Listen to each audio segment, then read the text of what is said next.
Yesterday, John and I finished installing all 8 solar panels on the roof of the bus, and then removed the solar panels to permit painting of the roof to happen, leaving behind the right angle brackets bolted to the roof.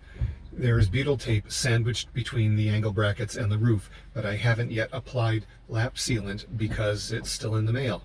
It's been raining heavily today, so this is a good opportunity to see just how waterproof all those holes have been made by the butyl tape alone. The footprint of the escape hatch interfered with the placement of some of the solar panels, so I had to remove the escape hatch.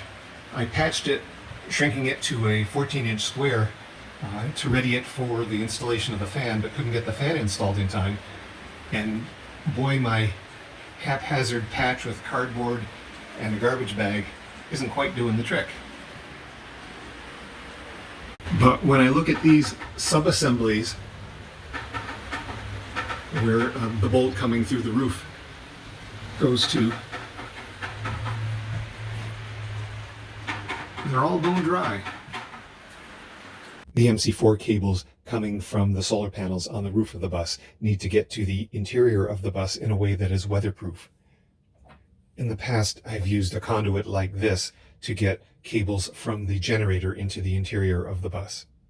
Through this conduit, I'm going to be passing both the positive and negative MC4 connector, plus possibly a coaxial cable from a TV antenna and a cable from a cell phone signal extender. For the point of entry into the bus, I'm going to be removing the overhead flashers in the rear. I've been cutting 7-inch diameter metal blanks, and the conduit is going to be attached to them with the hole cut here for a point of entry. Once again, the metal I took down from the ceiling has proven to be really useful. I thought I was a bit of a pack rat when I put a few of the pieces in the garage, but now I wish I'd saved more.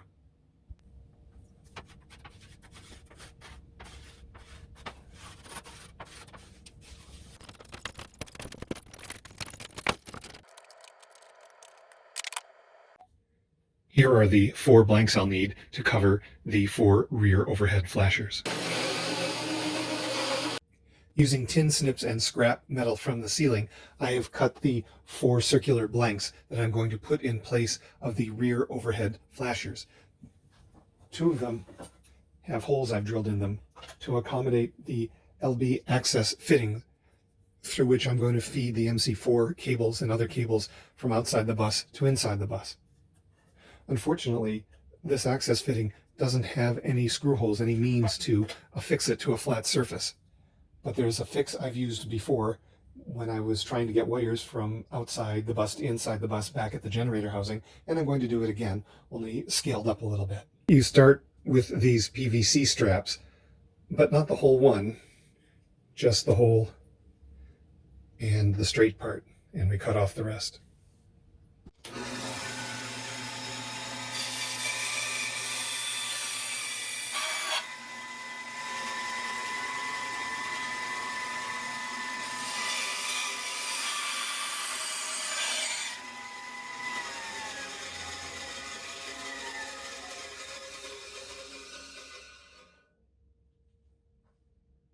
I'm going to glue these 2 on each side of the LB access fitting, which will then allow me to bolt the fitting to the metal plate. I made 8 of these little fasteners in all, and using PVC cement, I've glued 2 of them here and 2 of them here and clamped them in place. And once they set for about an hour, I'll glue the remaining 4 to the other side. I sanded all these surfaces thoroughly, both to promote adhesion of the glue and hopefully of the black paint that I plan to apply later. Here's what one assembly looks like, just screwed together by hand. I've labeled them D for driver's side, P for passenger side, because my experience has shown that as hard as I try to make them identical, they're not. I've also created a template for each one in cardboard with the holes drilled out, which I can use to mark where on the bus to drill, so everything lines up. These new pieces are ready to be painted black. And these eyelashes are quite weather worn and need some black paint as well. I plan to keep this sign over the driver's seat because I like the idea of having a few visual reminders that this vehicle started out as a school bus. And that's one of the reasons why I'm keeping all 8 of the eyelashes, though there are some functional reasons as well. Here are 4 of them freshly painted that I'm going to be reinstalling in the rear today. Previously, they used some silicone to make this area watertight underneath the rear flashers.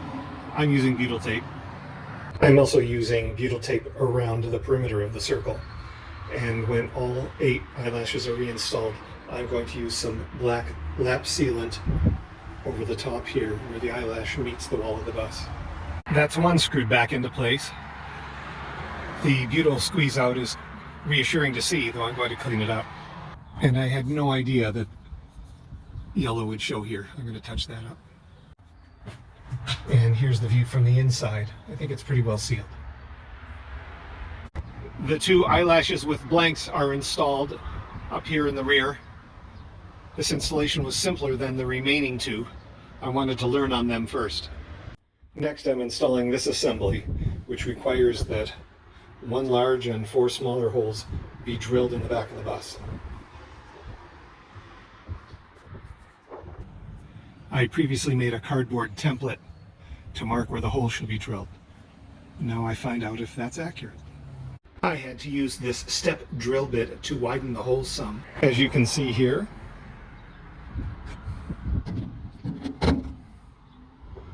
but it finally fits. On the inside, there seems to be a pretty good seal. I postponed installing the final one of the 4 until the next day, which happily has me back down by the water. But they're all installed now. I haven't put the cap on the 2 conduits because they're going to have to come off again when I push the solar connectors through there. But it's looking not bad. 2 days later, and it's raining again. But I don't think I'm going to have to deploy a bucket to catch the drips this time.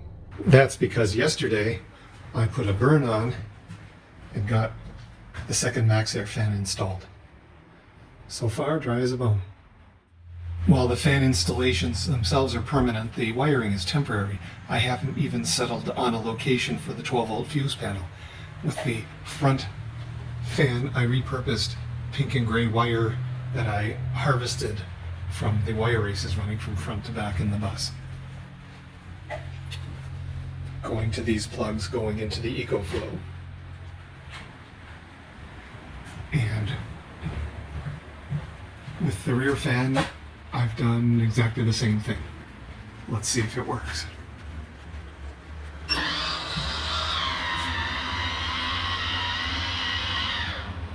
Yep. Let's check the front one. Get them running together.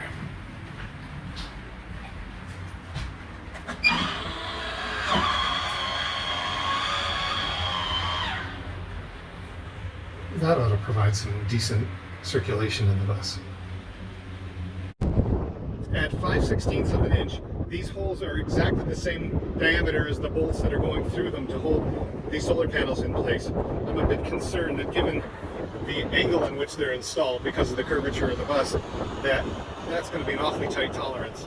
So I'm drilling each hole out a 1/16 of an inch more to 3/8 to give me a little wiggle room when I'm reinstalling the panels.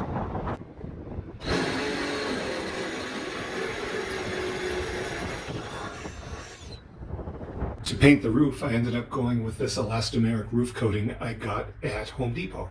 The implication I got from reading the application instructions is that it's on me to deal with any rust prevention necessary before this goes on.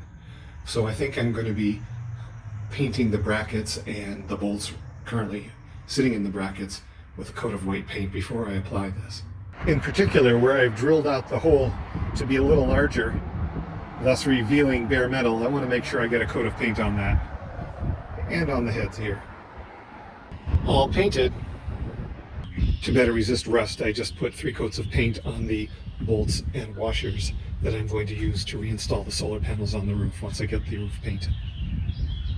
I put painter's tape over the last 1/2 inch or so of the threads on each bolt, so the threads wouldn't be buggered up when I when to screw them into place. That last half inch won't be exposed to the weather. I'm going to be replacing the colored lights with these white LED lights in all 4 spots in the front. It's a bonus that the installation holes line up 1 for 1, so installation should be easy. It'll just require some rewiring. The 2 pairs of LED lamps that I'm going to install over the windshield have finally arrived. Despite the packaging, they're both clear lens, meaning they give off a white light. I previously used one of these as a backup light mounted to the generator housing. The promotional material says that these are sealed units. And that looks right. It even looks like there's some resin here that the 3 wires are sticking out of.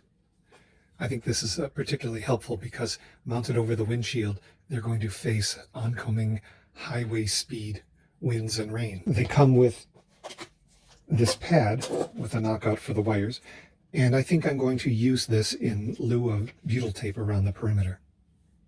I tested all 4 of them and confirmed that they work. The wiring diagram isn't in the box.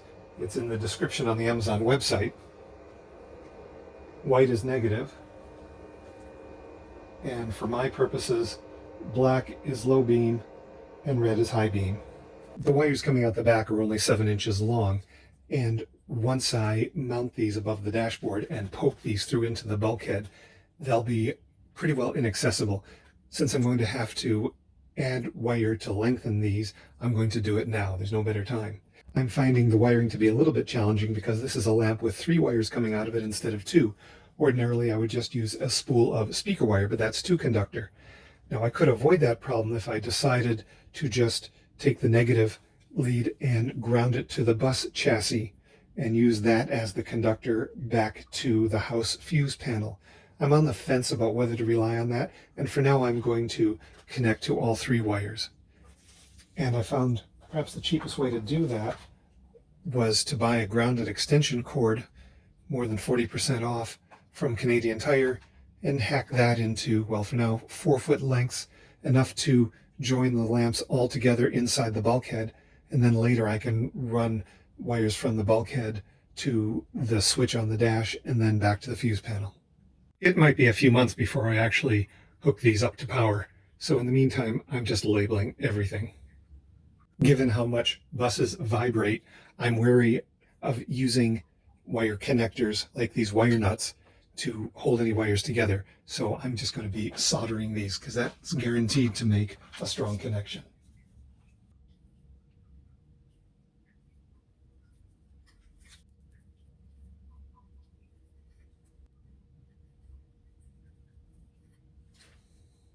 To my mind, duct tape is never a good look on a motor vehicle.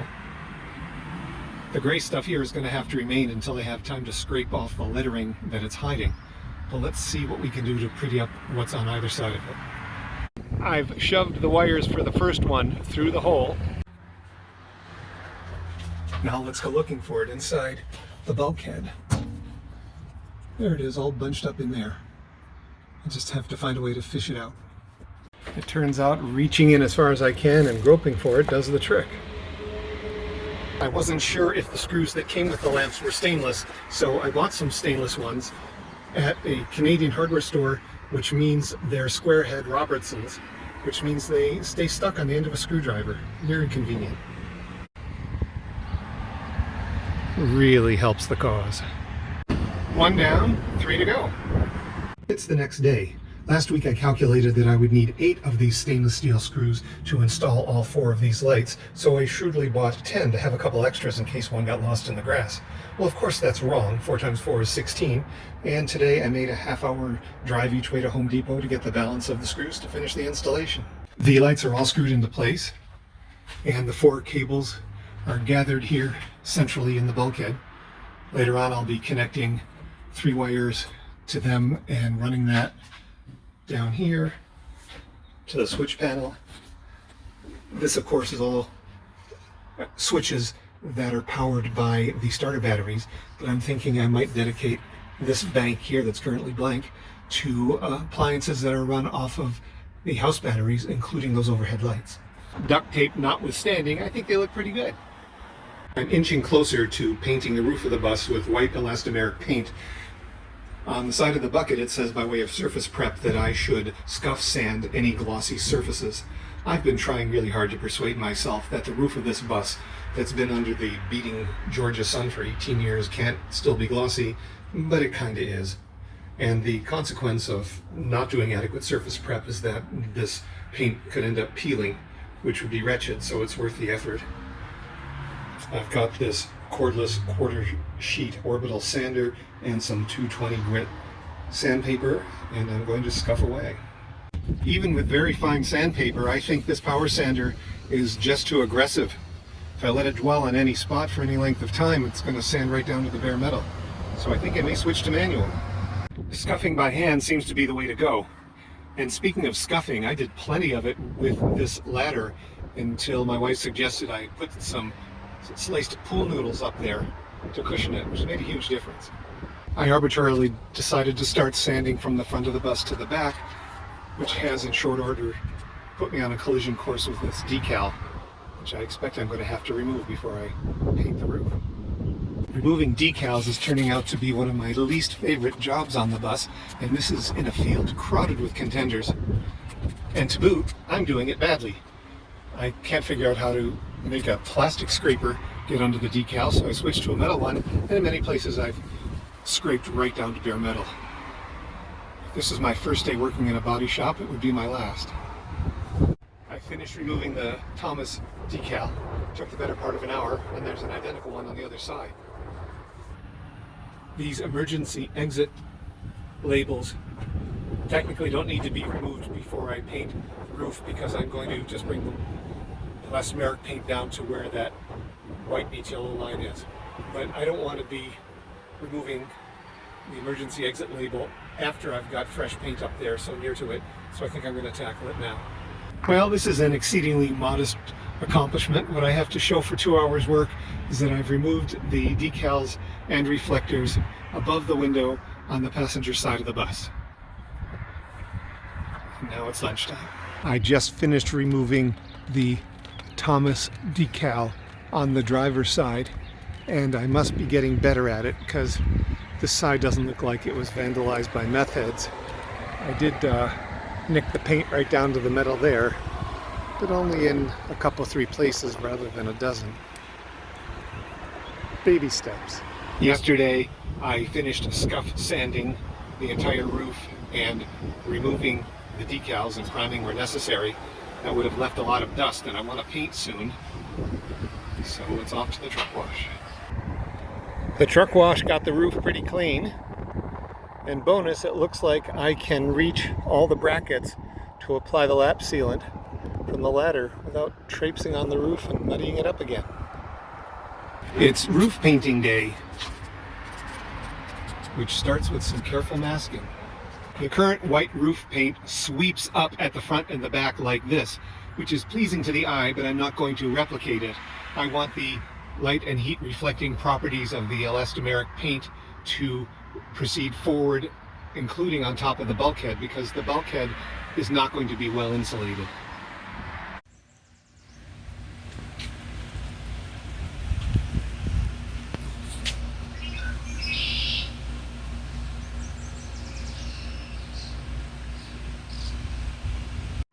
The second coat of paint on the roof has dried overnight.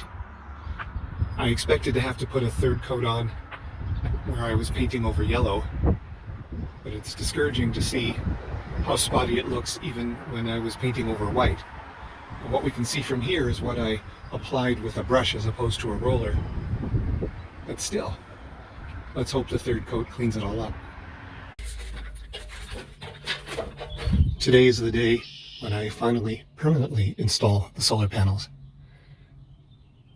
And I'll also get to remove the wrapping off the Maxair fans, which will be a nice touch.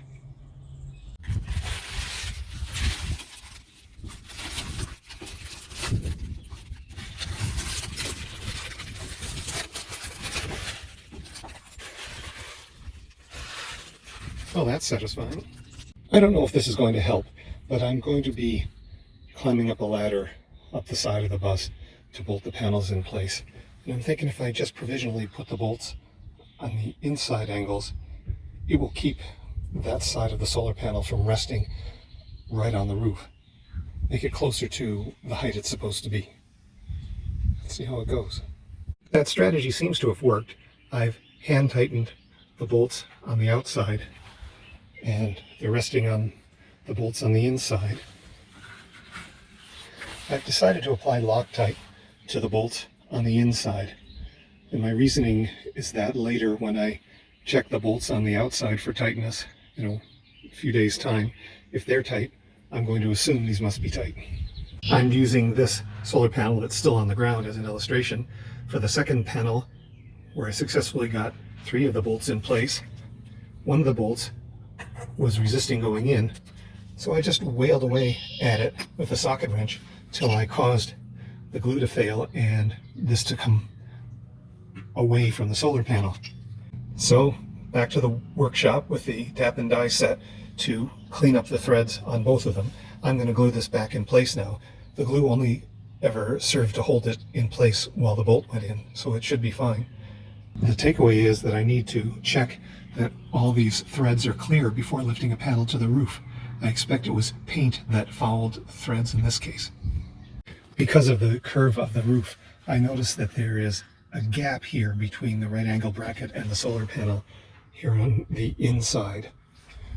I know I could just tighten the bolt down and close the gap, but it would be at the cost of distorting the aluminum. So what I'm doing is adding a couple washers to bridge that gap. I'm a bit concerned about these MC4 connectors just bouncing on the roof as I drive down the highway. This is meant to be a strong tape, and I may take a length of it and try to tape the cable to the underside of the panel, at least where they join, to see if I can minimize that problem. And the 4 solar panels on the passenger side are installed. Now for the driver's side. It's a sunny day, and the 4 panels on the passenger side are generating 81.2 volts. That's just great. Well, that's it. 2 max air fans and 800 watts of solar are installed on the roof. Though it will be many months before I have the corresponding components installed inside that will allow me to take advantage of these solar panels. Still, schoolie builds are all about delayed gratification. It's a little more overcast now, but the 4 panels on the driver's side are still pumping out 80.2 volts. Now on both the driver's side and the passenger side of the bus, I feed the cables from the solar panels through this conduit to go from the exterior to the interior of the bus. With the conduit lids on the driver's side and the passenger side, it ought to be pretty weather tight. I have some ideas about how to better dress these cables so they don't just flap in the wind, but that's for another day. The project up here started with the question, what do I need to do on the roof of the bus before I can seal up the ceiling inside and finish it? I'm a good deal closer to being able to do that.